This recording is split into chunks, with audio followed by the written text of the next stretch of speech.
بسم اللہ الرحمن الرحیم۔ السلام علیکم 6 کلاس عزیز طلبہ، امید کرتی ہوں آپ خیریت سے ہوں گے۔ اللہ تعالیٰ ہم سب کو اپنے حفظ و امان میں رکھے۔ عزیز طلبہ، آج ہم نے اردو الف کے دوسرے لیکچر میں سبق مادر ملت فاطمہ جناح کے املا کے الفاظ معنی اور الفاظ جملے ان کی پڑھائی کرنی ہے، اور آپ نے اس کو خوش خط کر کے اپنے کاپی کے کام میں لکھنا ہے اور یاد کرنا ہے۔ آئیے سب سے پہلے املا کے الفاظ کی پڑھائی کرتے ہیں۔ پہلا لفظ ہے ہمارے پاس مادر ملت۔ مادر ملت۔ نمبر 2 پہ حوصلہ افزائی۔ حوصلہ افزائی۔ تعلیم و تربیت۔ تعلیم و تربیت۔ تعلیم نسواں۔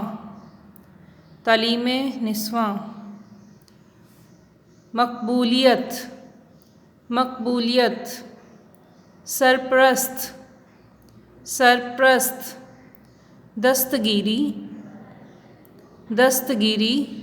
اور آخری لفظ ہمارے پاس ہے شرمندہ تعبیر۔ شرمندہ تعبیر۔ جی عزیز طلبہ، یہ تمام الفاظ املا کے آپ نے خوش خط کر کے لکھنے بھی ہیں اور یاد بھی کرنے ہیں۔ آج کا ہمارا دوسرا عنوان ہے الفاظ معنی۔ الفاظ معنی میں ہمارے پاس پہلا لفظ ہے آب زر۔ آب زر کا مطلب ہے سونے کا پانی۔ نمبر 2 پہ ہمارے پاس ہے تعلیم نسواں، عورتوں کی تعلیم۔ تعلیم نسواں، عورتوں کی تعلیم۔ نمبر 3 پہ ہمارے پاس لفظ ہے معاون۔ معاون کا مطلب ہوتا ہے مددگار۔ مادر ملت۔ مادر ملت۔ مادر ملت معنی قوم کی ماں۔ مادر ملت قوم کی ماں۔ معتمد۔ معتمد کا مطلب ہے اعتبار کے قابل، جس پہ اعتبار کیا جا سکے۔ دور اندیش۔ دور کی سوچنے والا۔ دور اندیش، دور کی سوچنے والا۔ شانہ بشانہ، ساتھ ساتھ، کندھے سے کندھا ملا کر۔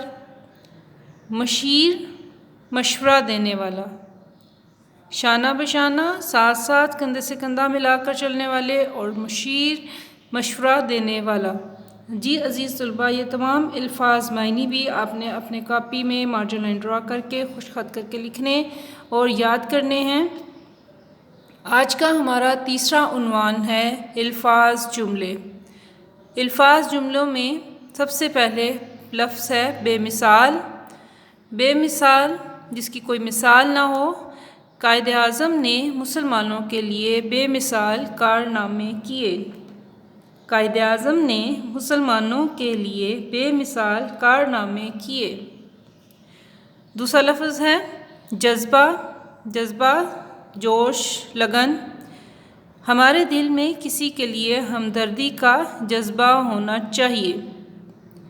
ہمارے دل میں کسی کے لیے ہمدردی کا جذبہ ہونا چاہیے۔ تیسرا لفظ ہمارے پاس ہے مملکت۔ مملکت کا مطلب ہے ملک، ریاست۔ پاکستان ایک اسلامی مملکت ہے۔ پاکستان ایک اسلامی مملکت ہے۔ چوتھا لفظ ہے پرخلوص۔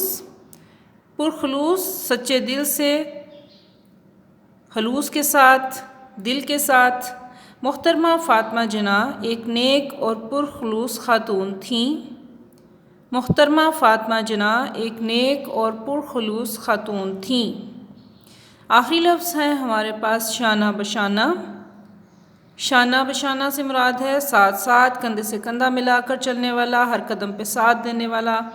محترمہ فاطمہ جناح ہمیشہ قائد اعظم کے شانہ بشانہ رہیں۔ محترمہ فاطمہ جناح ہمیشہ قائد اعظم کے شانہ بشانہ رہیں۔ جی عزیز طلبہ، یہ تمام الفاظ جملے آپ نے خوش خط کر کے لکھنے ہیں، یاد کرنے ہیں، اور خود سے بھی کوشش کرنی ہے کہ آپ کوئی اچھا سا جملہ خود بھی بنائیں۔ اپنا بہت خیال رکھیے گا۔ اللہ حافظ۔